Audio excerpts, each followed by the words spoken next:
right, so last Sunday, we started a brand new series that may have my favorite title in the history of the titles that we've ever had for series. It's just called So Much Blood. That's the name of the series that we're in. So if you're a first timer, welcome, welcome. I'm so glad you're here. We're talking about blood, and not just a little bit of blood, a lot of blood. And if you're like, gross, that's okay. Here's what we're doing. Let me give you the context in case you're new. We are spending our year going through the entire story of the Bible. So what we've done is we've split the story of Scripture into 14 different series, and we're just going through those, averaging about 3 weeks per. And as you can tell, we've covered some ground, but we have a lot left to go. And by the time the year is done, we will have gone through the entire story of the Bible, and we're not skipping any of it, even the hard parts. And if you've ever read through the Bible or tried to, you've probably gotten to a few stories fairly early on where you're like, wow, this is pretty intense. There's a lot of stories early in the Old Testament, especially by the time you get to the Israelites escaping Egypt. And then you have the book of Joshua. Joshua is the one who takes over from Moses after Moses leads the Israelites out of Egypt.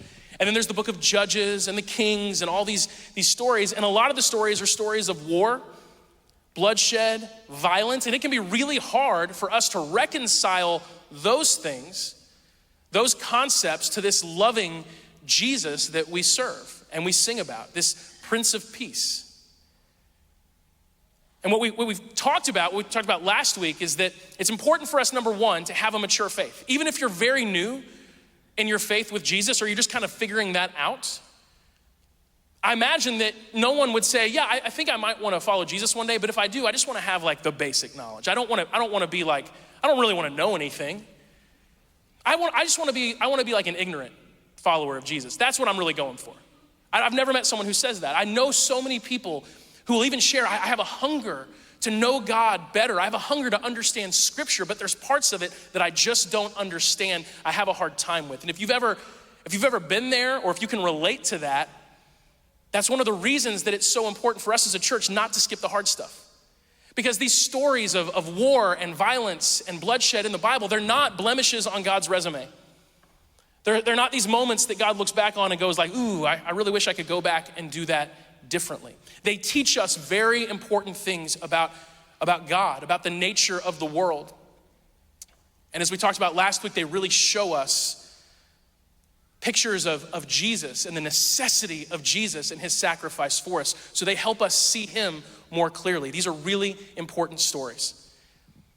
And admittedly, sometimes as we're teaching through sections of the Bible, every message is just insanely practical. And like you can take something right now and apply it to your life tomorrow, and things feel a little bit better. Everything gets a little bit smoother if you apply these truths. And actually next week and for the next 5 or 6 weeks after that, every message is going to be super practical. And sometimes we get to concepts that are not as practical as they are sort of big picture. There's certain concepts that we need to understand to have a mature faith, and they're big picture concepts. If we don't understand these things, we get very confused, and it's hard for us to understand God in our own day-to-day lives. And so this is one of those Sundays. This is a big picture Sunday. But I trust the Holy Spirit, because God's awesome and he teaches all of us, that God will give you something really practical for you, I hope. And so today we're gonna talk about conquest. Conquest. I said last week we're gonna look at a few words that help us go through this whole so much blood thing. Last week was consecration. We talked about the idea of holiness and atonement. And if these are words you're like, what do those mean? You can listen to the message from last Sunday. I don't wanna rehash all of it, but if you read the Bible, there's a lot of animal sacrifices in the Old Testament, a lot of lambs, a lot of sheep. A lot of sheep lose their lives. I'm just gonna go ahead and spoil that for you. If you're an animal lover and you happen to love sheep the most, just, caution, just be cautious, all right? It might be traumatic. But as we talked about, all of those animal sacrifices were God foreshadowing the necessity for Jesus' sacrifice. And we talked about the seriousness of sin. And today we're gonna talk about the reality of evil. And our word for today is conquest. As you start to read through these stories in the Bible, right away you see stories of conquest. And so we'll pick up in the book of Joshua. As I said, Joshua is the man who takes over for Moses. He's leading the people of Israel, not just out of Egypt, but now into the promised land. This land that God promised them centuries ago will belong to them. The problem with the land, though, is it's occupied. And it's not just occupied by random people. These aren't like nice neighbors who are like, welcome to the neighborhood. No, these are oppressive, incredibly violent, and barbaric nation states. And they occupy the land. And there's no coexistence possible. And Joshua has this task of leading the people into this place. And this is a dangerous place. This is a scary place, unless God is with them. And that's why if you ever read the book of Joshua, the very first things that God says to Joshua when he takes over, it's do not be afraid. He says it over and over again, do not be afraid. He wouldn't have said that if Joshua wasn't afraid. And he says, I'll be with you. And the very first battle that we see, the very first conquest is of this city called Jericho. We get there in Joshua chapter 6, it says, now the gates of Jericho were tightly shut because the people were afraid of the Israelites. And this is a God thing in and of itself. They have no reason to be afraid of the Israelites. The Israelites are a nomadic tribe. They're not warriors. They're not an army. Jericho is a fortified city. But they're afraid of the Israelites, so they've shut the gates. It says no one was allowed to go out or in, but the Lord said to Joshua, I have given you Jericho, the king, and all its strong warriors. You and your fighting men should march around the town once a day for 6 days. 7 priests will walk ahead of the ark, each carrying a ram's horn. This ark was basically a relic. It was this symbol that they had of God's presence being with them. He said, on the 7th day, you're to march around the town 7 times with the priests blowing the horns. And when you hear the priests give one long blast of the ram's horns, have all the people shout as loud as they can. And then the walls of the town will collapse and the people can charge straight into the town. And that's exactly what happens. Joshua chapter 6, verse 15 through 21 explains the reality of that. It says, on the 7th day, the Israelites got up at dawn and marched around the town as they had done before. But this time, they went around the town 7 times. The 7th time around, as the priests sounded the long blast on their horns, Joshua commanded the people, shout, for the Lord has given you the town. Jericho and everything in it must be completely destroyed as an offering to the Lord. Only Rahab, the prostitute, and the others in her house will be spared, for she protected our spies. Do not take any of the things set apart for destruction, or you yourselves will be completely destroyed, and you will bring trouble on the camp of Israel. Everything made from silver, gold, bronze, or iron is sacred to the Lord and must be brought into his treasury. When the people heard the sound of the ram's horns, they shouted as loud as they could, and suddenly the walls of Jericho collapsed, and the Israelites charged straight into the town and captured it. They completely destroyed everything in it with their swords, men and women, young and old, cattle, sheep, goats, and donkeys. So there you go. You know, it's funny, as a child, I started going to church in 4th grade. We didn't go to church before 4th grade, at least I didn't, maybe a couple times. But we moved into a new house, and our neighbor invited us to come to his church, and we did, and we liked it. And I've told this story before. He got arrested for embezzling money like 2 weeks later, never saw him again. But I wouldn't be a Christian if not for a criminal inviting me to his church. So I love that. I think that's great. And I remember going as, I'm a 4th grade boy. I'm like 9 years old. And I'm sitting and I'm hearing these stories of war and stories like this. And I just think these are awesome, right? Because as a 9-year-old, I'm like, yeah, let's go. This is awesome. And then as you get a little older, certain lines hit you a little harder. You're like, oh, just kill them all. And you go, okay. How do I reconcile that? And that's what we're gonna deal with today. Now, again, our word is conquer, it's conquest today. And to help us get into that mindset, I wanna ask you a question. Have you ever had to conquer something? Because I want us to step into the mindset of these people so we can understand where they're at. Have you ever actually had to conquer something or someone? Maybe you've had to conquer a fear. Maybe you've had an actual enemy that you've had to come against at some point in your life. I was thinking hard this last week about a situation in my life where I actually had something to conquer, and actually last summer, I have like the perfect example, at least for me. So last summer, we had an infestation of something in our front yard called a cicada killer. Have you guys ever seen cicada killers? Anyone familiar with those? Okay, I'm gonna show you a picture. That's a cicada killer.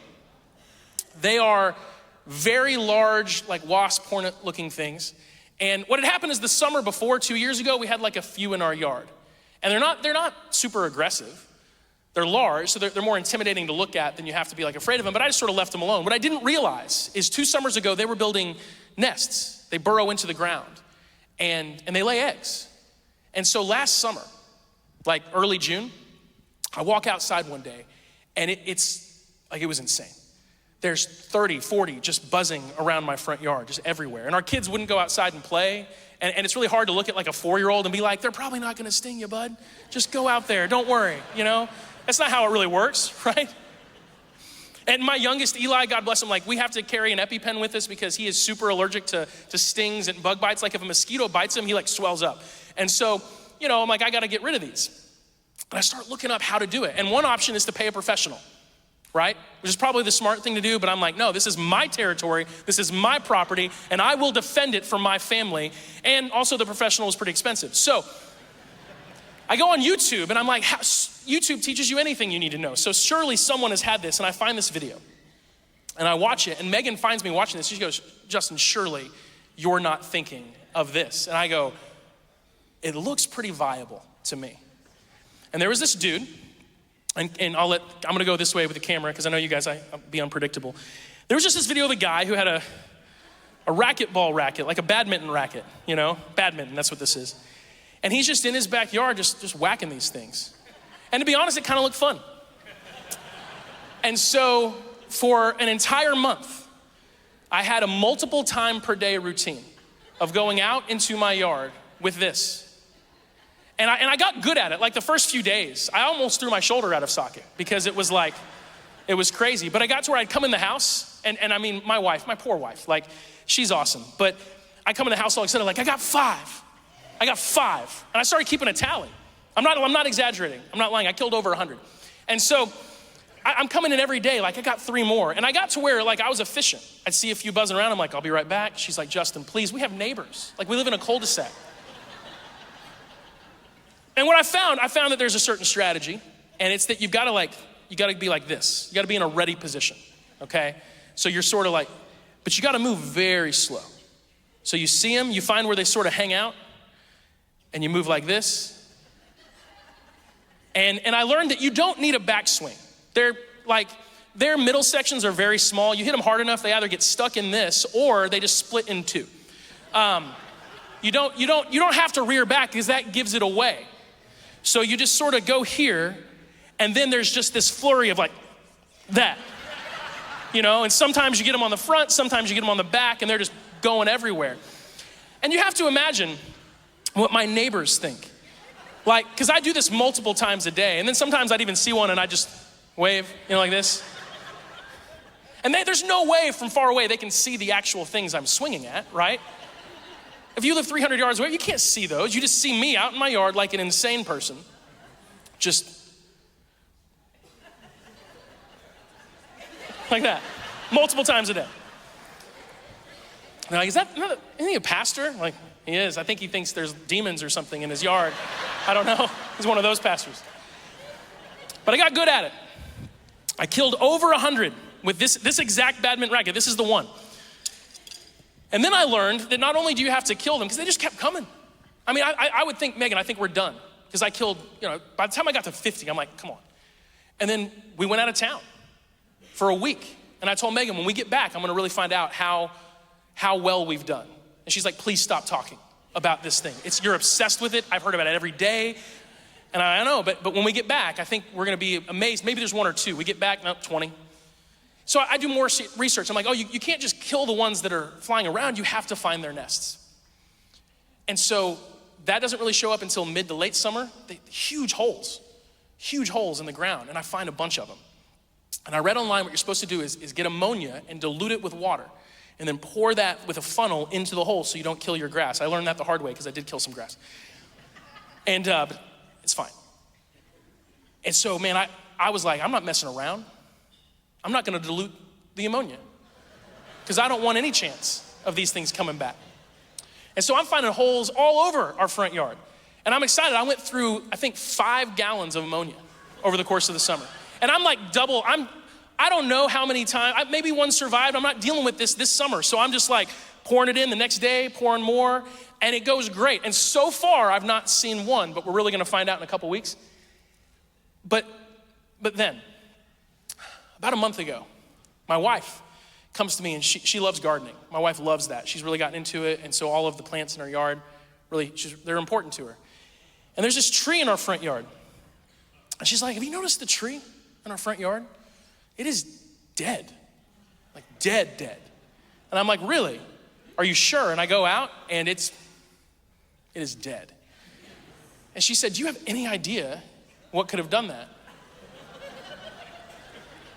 And I was like, yeah, actually, I might know why that tree's dead. And I explained to her what I had done and how I hadn't really diluted the ammonia and how I may have used an excessive amount. And then my next door neighbor, her name is Karen. She's not a Karen, okay? It's just her name. She has this gigantic tree. I mean, it's 20 feet tall. And the side close to her house is thriving. It is flourishing. There are leaves. It's beautiful. But the side closest to my yard is not doing so well. Its branches are pretty bare, and she's like, something is up with this tree. And I was like, huh. That's weird. Our tree's dead too. It's close to yours. And I'm thinking of how to tell her. I really was. I was like, I'm gonna be honest. And she goes, well, that's okay. I was gonna have it removed anyway this summer because it's keeping all the grass from growing because it's too much shade. And so I was gonna take it down anyway. And I was like, that sounds like a great idea. That sounds awesome. Let me know if you want me to chip in for that, that kind of thing. And I don't know beyond the shadow of a doubt that was what was wrong with that tree. It can never be proven in a court of law. It's fine. She was gonna have it removed anyway. But the point is this, I conquered.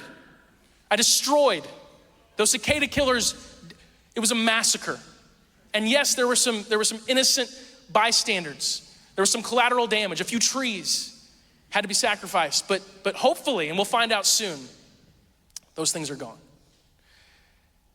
Silly as it is, I got really into conquering my front yard last summer. Because there's something about the idea of something that shouldn't be there and something menacing and something dangerous potentially to one of your children that you just can't tolerate. And so last summer, me and my deadly badminton racket went on a conquest, and we'll see if it was successful or not this summer.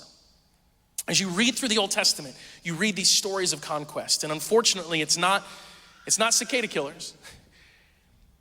But if you understand the reality of what's going on, it is dangerous foes. And there's so many stories, and actually they're pretty amazing stories. I have a bunch down. I don't know if we'll go through all of these. Let's go ahead and jump. Joshua has several stories of battles and fights and all kinds of conquests of all these different tribes that are in the area. But if we go forward to the book of Judges chapter 4, Judges, the Israelites have conquered because of Joshua and his success. They've, for the most part, conquered the land that they live in, but not completely, and now they're having to defend it. There's lots of battles coming their way, and sometimes they drift from God. They get a little complacent. They're like, we did it, God helped us, great, but we don't really need him anymore, and they don't pay as much attention to God, and then God sort of reminds them, hey, you guys didn't really do that, I did. You need me. And he allows their enemies to gather in strength and fight against them. And so that's where we're at when we get to Judges chapter 4. Deborah is the judge. She is the leader of the nation of Israel at this time. It says Deborah, the wife of Lapideth, was a prophet who was judging Israel at the time. She would sit under the palm of Deborah between Ramah and Bethel in the hill country of Ephraim. And the Israelites would go to her for judgment. One day she sent for Barak, the son of that guy, who lived in Kadesh in the land of Naphtali. She said to him, this is what the Lord, the God of Israel, commands you. Call out 10,000 warriors from the tribes of Naphtali and Zebulun to Mount Tabor. And I will call out Sisera, the commander of Jabin's army, along with his chariots and warriors to the Kishon River. There I will give you victory over him. Sisera was this military leader, and he was having a lot of success against Israel. They're losing lives. Their territory is in danger. And Deborah says it's time for this to end. And that's exactly what happens. The battle is successful. Just like Deborah says, she leads them to victory. And Sisera has to run for his life. And so in Judges chapter 4, verse 17 through 21, it says, Sisera ran to the tent of Jael, the wife of Heber the Kenite, because Heber's family was on friendly terms with King Jabin of Hazor. Jael went out to meet Sisera and said, come to my tent, sir, come in, don't be afraid. So he went into her tent, and she covered him with a blanket. Please give me some water, he said, I'm thirsty. So she gave him some milk from a leather bag and covered him again. Stand at the door of the tent, he told her. If anyone comes and asks you if anyone is here, say no. But when Sisera fell asleep from exhaustion, Jael quietly crept up to him with a hammer and tent peg in her hand, and then she drove the tent peg through his temple into the ground, and so he died, as I imagine you would in that scenario. So again, so much blood. Thousands of soldiers dying, conquest happening left and right, and here's the commander of the army opposing Israel thinking that he's safe, and no, Jael, this lady, this unassuming like, oh, here's some milk. Just rest a little bit. Don't mind the tent peg. I'm gonna set up this tent outside while you're sleeping. It's my favorite thing, and he's dead. So much blood. Judges chapter 6, verses 1-6, it says, the Israelites did evil in the Lord's sight. So the Lord handed them over to the Midianites for 7 years. The Midianites were so cruel that the Israelites made hiding places for themselves in the mountains, caves, and strongholds. Whenever the Israelites planted their crops, marauders from Midian, Amalek, and the people of the east would attack Israel, camping in the land and destroying crops as far away as Gaza. They left the Israelites with nothing to eat, taking all the sheep, goats, cattle, and donkeys. These enemy hordes, coming in with their livestock and tents, were as thick as locusts. They arrived on droves of camels too numerous to count, and they stayed until the land was stripped bare. So Israel was reduced to starvation by the Midianites, and then the Israelites cried out to the Lord for help. Practical bit of wisdom, don't wait until you're desperate to ask for God's help. He loves you, he will help you far in advance. But they waited. They were so set against worshiping the Lord that they waited until they were desperate to ask for his help. But he responds. He responds, and he chooses this man, Gideon. And Gideon's not from an important family. Gideon's not a warrior. In fact, when this angel shows up and says, Gideon, you're gonna lead the people of Israel against the Midianites, Gideon says, just like Moses, if you know that story, he says, nope, wrong guy. You've got the wrong guy. And God's like, I promise I don't. You're doing this. You really don't have much say in the matter. And so Gideon becomes the leader of the people of Israel. And God has this army gather together because the Midianite army is huge. And the Israelite army is not. They have several thousand, but it's not good odds. And then God says, hey, actually Gideon, I think you have too many soldiers. And if you're Gideon, you're like, excuse me? I mean, have you seen our enemy? Did you say too many? I thought you said too few. That would make sense. But he's like, no, you got too many. And so there's this series of tests, and he ends up whittling the army of Gideon down to 300 men. Because God needs them to know you're not the ones doing this. It's not in your strength that you're winning these battles. It's me. And that's not God showing off. That's not God having bravado. That's God reminding his people, look, I know that when you're successful, you think it's you and you get haughty and you get prideful, and that just sets you up for failure, because I promise you it's not you. And if you would depend on me and rely on me, you'd be fine. But if you think it's in your strength, you'll be destroyed. So Gideon obeys.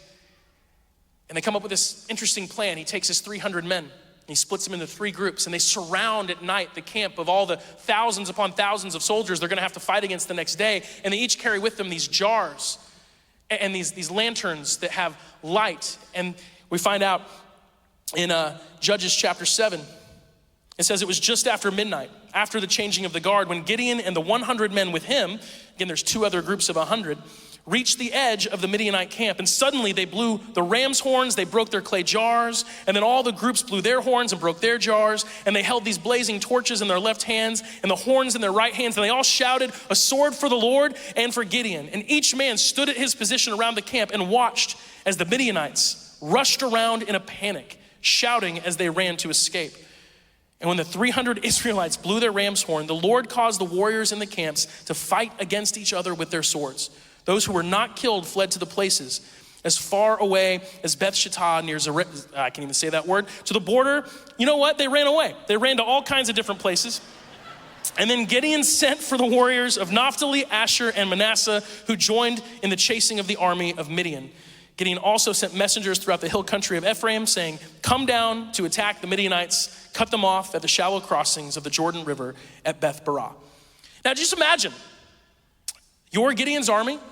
You're surrounding thousands of soldiers. You've got some jars, some torches, and horns.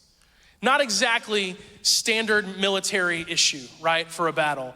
and it's middle of the night, you blow the horns, you throw the jars on the ground, you shout, there's the fire, and the Midianites all wake up in a stupor, and God causes them to be confused, and they all just stab each other to death. And you watch that happen. Like, wow. And again, as a kid, I'm like, that's awesome. And I still kind of think it's awesome. But then also you're like, whoa, that's a lot of death. Like the body count is growing. By the time you get to this story and the other stories in the book of Judges, and then some of the stories of the battles in Kings, I mean, you're talking about thousands upon thousands upon thousands of bodies just piling up as the Israelites are conquering their land and then defending it from those trying to conquer it from them. It's messy stuff. It's a lot of blood. So what gives? Again, how do we reconcile all of this? And what I want us to understand, and I'll give you sort of the gist of it, and we're gonna circle back to this in a minute as we address some misconceptions. And again, like I said, today's kind of big picture, but it's important for us to understand these things. Number one, we have to understand that evil is real. Evil is serious. Just like we talked last week, sin is serious. Evil cannot be tolerated. Evil cannot be appeased. Evil must be opposed, and evil must be destroyed. Now, the challenge is, well, who gets to determine what is evil and what is not? And the answer to that question, quite simply, is God. God is the one who defines what is good and what is evil. In fact, the very first struggle that we had as people, if you know the story of the Bible, is that we decided we'll choose what's good and evil for ourselves. And that doesn't go so well. So the ultimate idea that we have to understand, and we'll come back to this again, is that evil is real, it is serious, it cannot be appeased, and it must be opposed and destroyed. But before we really get heavy into that, I do want to address some misconceptions.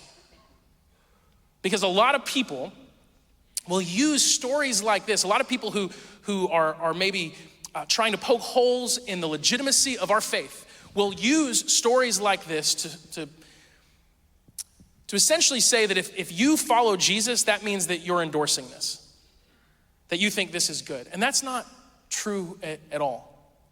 And I think it's important that we understand some contextual things going on. Like honestly, if someone ever came to me, and this kind of stuff happened to me a lot when I was in college. I'm kind of one of those people who talks before I think. Anyone else like that at all? Any other? Yeah. Or at the very least, I talk as fast as I think, which gets you into a lot of trouble. Like a lot of trouble. I'm getting better. In fact, over the years, I've gotten to where I actually think a lot without talking, which is cool. But in my younger years, not so much the case. And so I had classes at my college. It wasn't like a Christian college. It wasn't a seminary. And I had these professors, and I don't know why, but almost every class I would have, even if it was not related to faith, religion at all, the professors would very often end up attacking Christianity. And I'm the kind that would sort of like engage with that. They have doctorates and PhDs. I'm 18 years old with a high school diploma. But I would find myself just being like, nuh-uh. And they'd be like, explain. I'm like, well, I can't. But then I go back to my room and I'd research and I'd read and I'd come back and be like, hey, what about this and this and this? And we'd have this going on. And I actually had a professor one time tell me he was gonna remove me from his class if I didn't stop. But it amazed me how why? This is a communication class. Why are we talking about this? And what I found, and this is just the reality of it, there are a lot of people who, for whatever reason, enjoy engaging in this sort of intellectual exercise where you can sort of disprove the legitimacy of God ultimately, definitely the legitimacy of the Bible. I'm having a hard time talking today. And they would do it by pointing to a lot of stories like this. Now, today I'd have a very different approach because I've just learned stuff. And I've wrestled with these things for years, and so I'm okay with it. You know, if I was in that same class that I was in years ago, and that professor, Dr. Harris, if Dr. Harris had said, oh, so you believe the Bible? Well, that means that you endorse this and this and this and this, and she rattled off a lot of things. What I would say to her today, I would say something like, well, do you have an Android or an iPhone? And I don't know what she would pick. Let's say she says iPhone. I say, okay, cool. Well, that iPhone was manufactured in a foreign country by people who are incredibly oppressed and in horrific conditions. And you are much more directly tied to those oppressive actions than I am tied to things that you say were oppressive 3,000 years ago in a context that you don't even begin to understand. So before we talk about that, let's talk about your iPhone. That's what I would say in my head. I wouldn't say that out loud. Because now I think before I speak. But the point is, a lot of those arguments are intellectually dishonest. But once I had the whole sarcastic, in-your-face response in my head, what would come out of my mouth would say, hey, it's probably a lot more nuanced than you understand, or that I understand. Would you like to have a nuanced conversation about it? And most people you will find will say, no. Then I don't want to have any conversation about it. Because these are nuanced things, and they're important for us to understand. So let's talk for a second about some of the nuances that help us reconcile these ideas. Number one, let's have a short conversation about the sovereignty of God. God is God. He's God. And he's God over all. And God is, and this is where it gets hard sometimes, the sovereignty of God means that God has the ultimate say, even in matters of life and death. And I'm okay with that. I'm okay with that. Because who else should have the say? Who else should have the say? I didn't decide to be born. I never chose to be born when I was, where I was. That was God's decision. He had that say. And he actually has the say and the authority to determine when my life ends and how it ends. And I bet if he showed me, I'd be like, let's discuss that, Lord. Let's work out a few extra years. Or how about that? You know what I'm saying? But the older I get, the more I've just realized I'm okay with the sovereignty of God. I really am. I'm okay with putting my faith in a God who understands things better than I do. And especially of matters of life and death, I'm okay with a God who can make a call that maybe I wouldn't be able to make. Because the tendency for human beings, when we read stories like this, is to kind of go, God, I think you're overreacting. I think there was maybe a more peaceful way to handle that. I think there's maybe a better way to do it. But as we've talked about, our tendency as people is almost always to underestimate evil. And God never does. Again, we'll come back to that. I'm okay with the sovereignty of God. I also recognize that when we look at these stories, we're talking about, guys, this is 3,000 plus years ago. When I have conversations about this with people, I'll talk about the idea of barbarians. You might say that this stuff is barbaric. No. The barbarians were much more advanced than these people. The barbarians were 2,000 years ago. So just add another millennia, and the barbarians would have looked at these people and been like, well, they are not very civilized at all. See, it's very easy from our vantage point in our culture today to look back at these cultures and the ways that they operated and how violent and how intense, and to kind of judge it and say they were really doing it wrong. That's easy for us to do. But it's a little bit disingenuous. Because the fact that we live in a world that's relatively safe and peaceful is in large part because we live in a world that's like this because of many battles and a lot of bloodshed that happened before us that laid the groundwork for all of this to be peaceful and relatively safe. And so we can stand on our soapbox and look back at this and say, hey, this is bad, but it's not entirely genuine for us to do that. It's not intellectually honest because it's messier than that. All of history is messier than that. And God has this tendency of meeting people where they are. And so when he meets the people in the Old Testament, when he engages with them, he's engaging with like pre-barbaric people. And he engages with them in more intense ways because that's the way their world worked. And I'm okay with that. I'm not saying you have to be. I'm saying as I've gone over the years and explored this stuff, I'm okay with that. I can live with the idea of a sovereign God who engages people where they're at. And when he's dealing with people that are at this point in history and this point of cultural development, it's just, they're speaking a different language. But it's even more nuanced than that. There's all kinds of details that we don't often think about. So, for example, let's talk about like military ideas. When we read the story of Jericho, for example, like you think about this city and this idea of the walls coming down and then they all go in and they rush in and they kill them all. And you think, oh my gosh, you're thinking about like these people in their homes and all this. No. Jericho was a military fortress. It's a military fortress. Think about it this way. We'll go back to Joshua chapter 6. It says, on the seventh day, the Israelites got up and they marched around the town as they had done before. But this time, they went around the town 7 times. Think about marching around your city 7 times in a day. Like how big is that? Right? Small. Like you couldn't march around Cherokee County. Number one, Cherokee County is enormous. Let's just say that. Like I live in Cherokee County and I have a 40-minute drive here. It's the same county. So that maybe is a bad example. But Atlanta actually isn't that large of a city in terms of square footage. Could you march around Atlanta 7 times in a day? I don't know the answer to that. I should have researched it. I don't think so, though. I don't think so. No, Jericho historically was a military fortress. And so this is war. And it's a very different thing to attack a fortress and like lay waste to it than it is to attack just some random town. But when we read that, we don't know all those cultural details. We think that this is just, Jericho, this city, and all these people live there, and boom, there the Israelites are, and it's bloodshed. And that's not quite the full story. Not at all. In fact, there's only 3 places that God tells the Israelites to go in and completely destroy. Only 3 places. And they were all military fortress cities. Not these populated, places where people lived full of residences. That's not what's going on, but we don't know those details, right? So it's a little bit more nuanced than that. Also, the people of Israel were instructed by God to offer terms of peace with every group that they encountered before there were any attacks. Okay? We see this, for example, in Deuteronomy chapter 20. Verse 10 says, as you approach a town to attack it, you must first offer its people terms for peace. That's the first thing you're supposed to do. So God tells them, hey, the thing I would desire most is peace. So as you go in, offer terms of peace. And what you find is that the Israelites do that, and these nations aren't interested in peace. They want destruction, they want war. So again, there's some nuance there. It's also important to remember, and this is huge, this is hard for a lot of people to understand, that you read the story and because they're so successful, you think the Israelites are like the bullies and these people are just these poor souls that are living there and they're in the wrong place at the wrong time. No. The Israelites, they're the underdogs. These were people who had been slaves for generations. They are oppressed people. And these nations that they're coming against, they're the big dogs. These are the oppressors.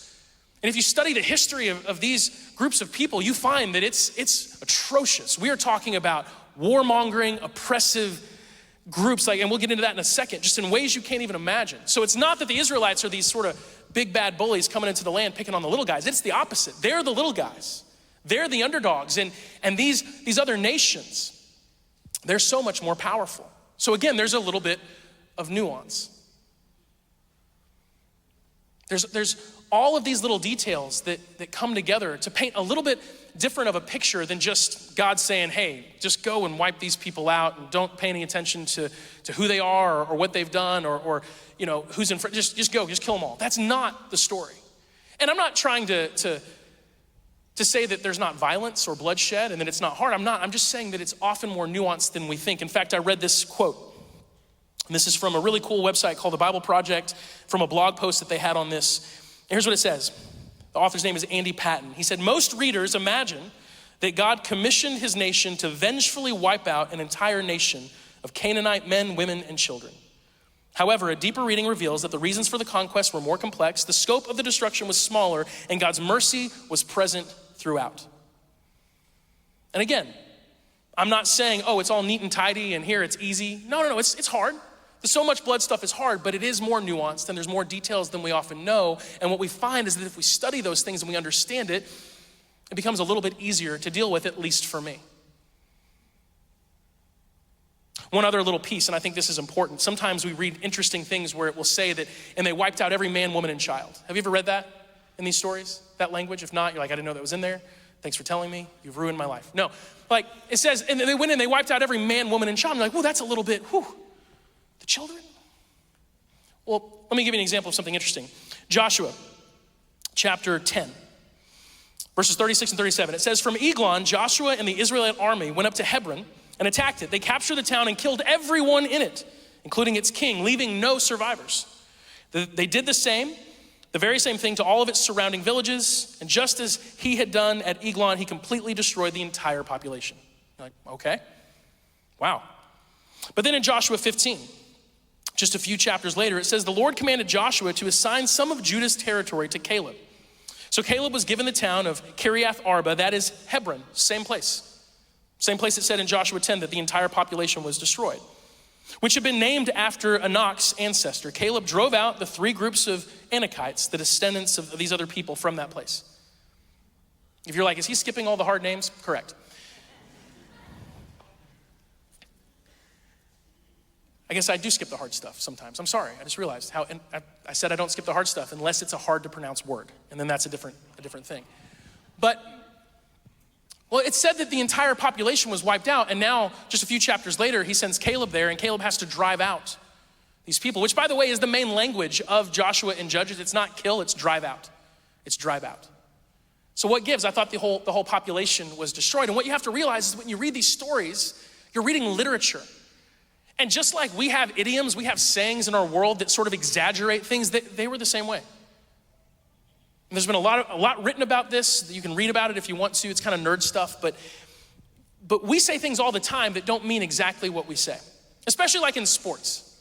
Like if you're a sports person, you've probably said like, how'd the game go? Say, oh, we crushed them. We destroyed them.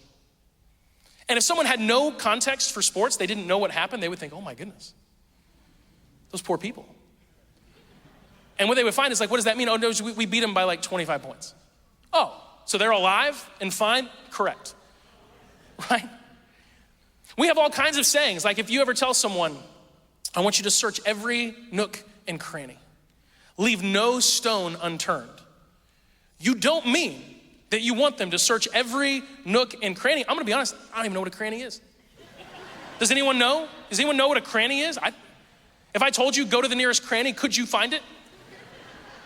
I think I know what a nook is, but honestly, I'm not even sure. But you wouldn't actually expect someone to go pick up every rock, every stone, turn it over, and make sure. What are you saying? Be thorough. We have all these sayings in our language, and we know that they don't mean exactly what they say. It's a figure of speech that's meant to express an idea. The Bible is full of those. It's not lying to you, but as you study the history, as you go deep with it, you find that the people of Israel had those same types of sayings. And so very often you'll see them saying, and every man, woman, and child. And it doesn't actually mean every man, woman, and child, because just a few chapters later, there's still men, women, and children. What it's saying is that we wiped them out. We beat them. It was decisive. It was an overwhelming victory. And they have idioms and figures of speech. It's like ancient battle trash talk in the Bible. Again, I'm not saying it's all neat and tidy and there's nothing to deal with. I'm just saying that it's a deeper, more nuanced conversation. And I love that quote that I want to read it again from Andy Patton. Most readers imagine that God commissioned his nation to vengefully wipe out an entire nation of Canaanite men, women, and children. However, a deeper reading reveals that the reasons for the conquest were more complex, the scope of destruction was smaller, and God's mercy was present throughout. That tracks for me, and I like that. Now, I do know the time. And you guys have been, by the way, you guys have been troopers. Going through the Bible in an entire year, like, just know that the stuff coming up is like, I'm so excited about it. These are the hardest parts to deal with, and they're really early in the process, and you guys have been amazing. But here's the main point that I want to get to. This is the big picture. I said earlier, we've gone through a lot of details, a lot of nuances, but here's the big picture, and it's so important for us to know this. In fact, if you have tuned out for the last 10 minutes because I was talking about a lot of stuff that you don't care about, I get it. Thanks for pretending to pay attention because you all had me fooled. But this is the big picture, and here's what it is ultimately. God opposes evil. Deuteronomy chapter 9, verse 5, God tells the people before they go on this conquest, it is not because you are so good or have such integrity that you are about to occupy their land. The Lord your God will drive these nations out ahead of you only because of their wickedness and to fulfill the oath he swore to your ancestors, Abraham, Isaac, and Jacob. God is saying, look, it's not because you're so good. It's because the level of evil that is taking place in these cultures has risen to such a degree that it has to be destroyed. Actually, centuries before, Abraham was in the same area. In Genesis 15:16, God's talking to Abraham. He says, after 4 generations, your descendants will return here to this land, which is exactly what Joshua and his people do. He says, but not right now, for the sins of the Amorites do not yet warrant their destruction. And we read that and we go, I don't know what the sins of the Amorites were. What I can tell you is if you study these ancient cultures, you would be, guys, just know that child sacrifice is one of the major components of their worship. And that's what was happening in Abraham's time. And God says even then that the level of evil, the level of wickedness has not yet risen to the point that it needs to be destroyed. There's this patience with God that doesn't make sense to me. But God opposes evil. And sometimes there's a level of evil that grows to such a point where God has to say, it's gotta go. It has to go. And unfortunately, that's often very messy and very bloody, but it's true. And I think deep down inside, we understand that. Now, this is like a classic example, and I don't want to use it because it's obvious, but it's the best example I think all of us can relate to. Think about Nazi Germany. Think about Nazi Germany during World War II. It's one of my favorite periods of history to study. I love history. And any of you guys familiar with who the prime minister of Great Britain was during World War II, the majority of it? You guys know who that was? Someone yell it out. Churchill, yeah. I like Winston Churchill. He's an interesting guy. I know that he probably said things and did things that are bad today, but he's dead. It's fine. I didn't say it, he did. Churchill was a funny dude. Very witty. In fact, there's one of my favorite lines ever that he said was, he was in Parliament and there was this woman that told him, yelled out, if you've ever seen British Parliament, it's intense, and she's like, if you were my husband, I'd put arsenic in your tea. And he responded, if you were my wife, I would drink it. And so,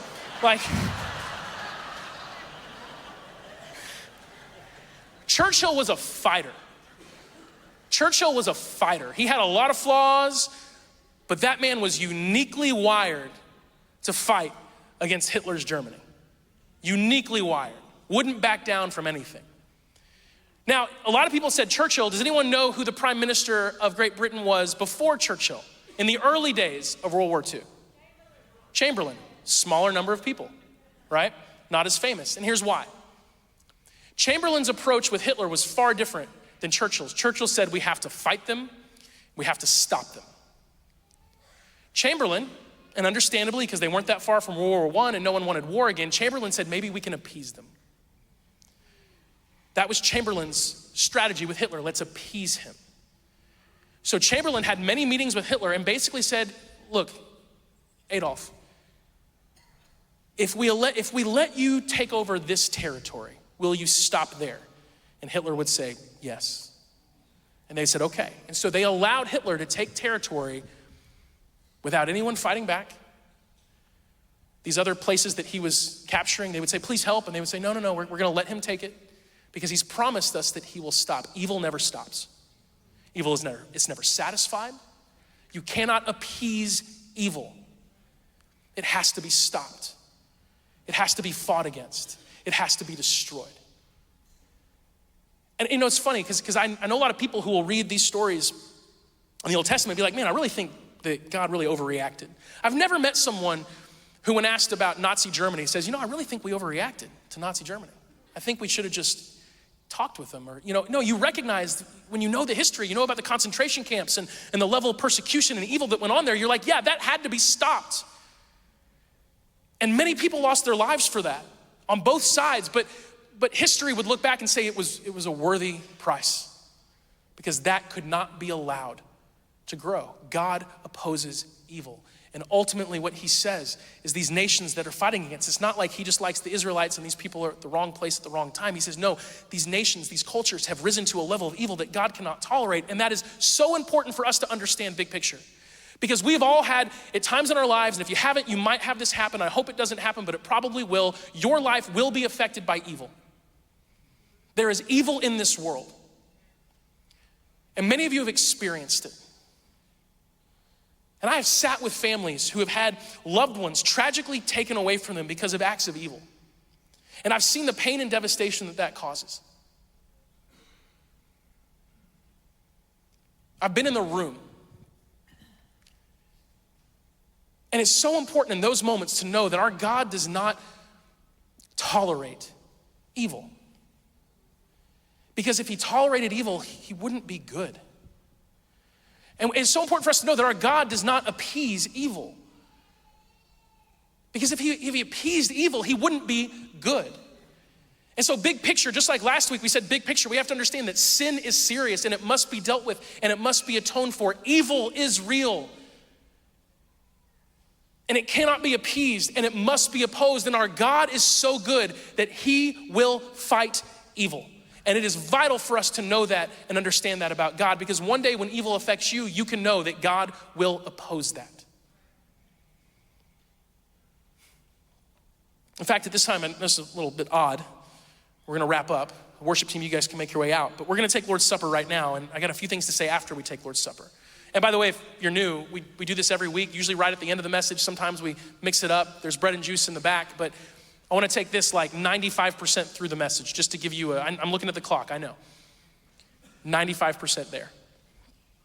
Every week we take this little meal, and the bread represents the body of Jesus, and the blood represents, or the juice, not blood, the juice represents his blood.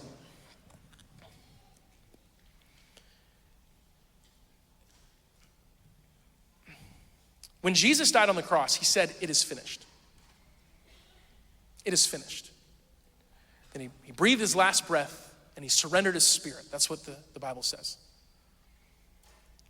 So what was he finished with? When he died on the cross, what was he finished with? He was finished dealing with sin in our lives. And we talked about this last week. He became a sacrifice for us. All those sacrifices in the Old Testament were just paving the way, painting a picture, helping to foreshadow the ultimate sacrifice of Jesus. When he died on the cross, he said, "It is finished," which means that if you have given your life to Jesus, if you've surrendered your life to him, your sin has been dealt with completely and totally. You don't have, sometimes we have to deal with the consequences of our sin. But as far as it stands between us and God, your sin has been utterly, completely dealt with. Jesus said, "It is finished."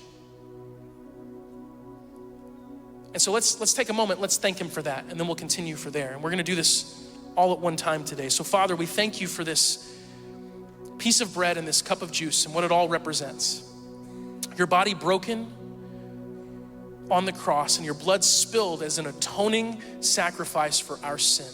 And because of what you did, Jesus, when we put our faith in you, we know and trust that you have completely, once and for all time, dealt with our sin, and it is finished, and we don't have to worry for a moment that our sin gets in the way of your love. Thank you for that, Jesus. Let's take the bread and drink the juice.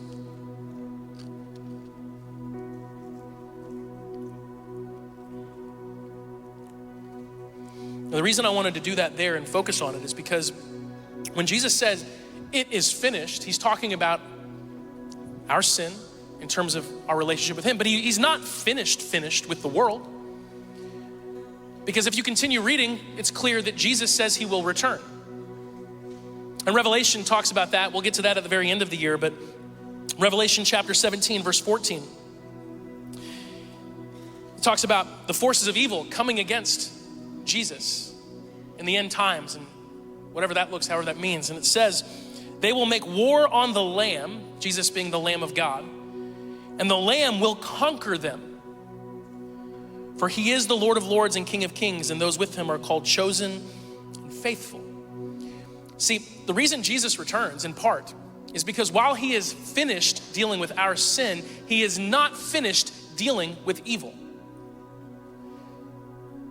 And one day he will return, and he will once and for all conquer evil itself. Just like he conquered sin and death, he will conquer evil. Our God opposes evil. He opposes it. He'll never appease it. He won't tolerate it. He opposes it, and that is a good thing. And we can live with hope that one day Jesus will come. When you look at the world and you see evil and it breaks your heart and you wonder how in the world can this exist, just know that God is not done dealing with it. And he will return and he will oppose it once and for all, and there will be a day when there's no more evil at all. Zero, gone, dealt with completely. He will be able to say it is finished, just like he said it is finished regarding our sin on the cross. And we live with hope toward that. And in the meantime, what do? As we live in a world that's affected by evil. We have a God that opposes it, but we still live in it. What do? Romans chapter 12, and we'll wrap up with this. Verses 9 through 21 says, don't just pretend to love others, really love them. Hate what is wrong. Hate what is wrong. Hold tightly to what is good. By the way, it says hate what is wrong, not hate who is wrong. That's important. Hold tightly to what is good. Love each other with genuine affection and take delight in honoring each other. Never be lazy, but work hard and serve the Lord enthusiastically. Rejoice in our confident hope. Be patient in trouble and keep on praying. When God's people are in need, be ready to help them. Always be eager to practice hospitality. Bless those who persecute you. Don't curse them. Pray that God will bless them. Be happy with those who are happy and weep with those who weep. Live in harmony with each other. Don't be too proud to enjoy the company of ordinary people. And don't think you know it all. Never pay back evil with more evil. Do things in such a way that everyone can see you are honorable. Do all that you can to live in peace with everyone. Dear friends, never take revenge. Leave that to the righteous anger of God. For the scriptures say, I will take revenge, says the Lord. I will pay them back. Instead, if your enemies are hungry, feed them. If they're thirsty, give them something to drink. In doing this, you will heap burning coals of shame on their heads. And this is key. Don't let evil conquer you, but conquer evil by doing good. Our God opposes evil. When you read the stories in the Old Testament, there's all this blood and there's all this violence, and you go, why? It's because God opposes evil. Because he has to, because that's what you have to do with evil. And unfortunately, it's messy and bloody sometimes. But our God is good. And a day is coming when Jesus will return and he will conquer evil once and for all. And in the meantime, we live these lives, and we're called to live lives that are about peace and love. We're living lives of generosity, and we're told not to let evil, which still exists in our world, conquer us. But instead, we're now called to conquer evil. How? By doing good. And so if there's evil coming against you right now, if there's anything in your life, anything going on that you can say, you know what, let's call it what it is. That's evil. That's wrong. That's unjust. That's unfair. That's not right. That shouldn't happen. That's not the way it ought to be. That's okay. You can actually call that what it is and admit it. That's evil, but I'm gonna conquer evil in my life because I'm gonna do what's right. I'm gonna do what's good because I belong to the Lord, and that's what he's called me to do.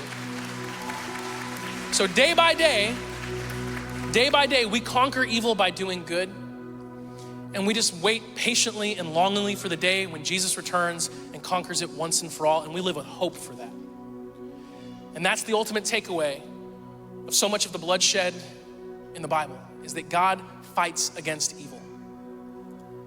And he fights on your behalf. And one day it will be finished once and for all. Let's pray again. Father, thank you for this day and for these amazing people.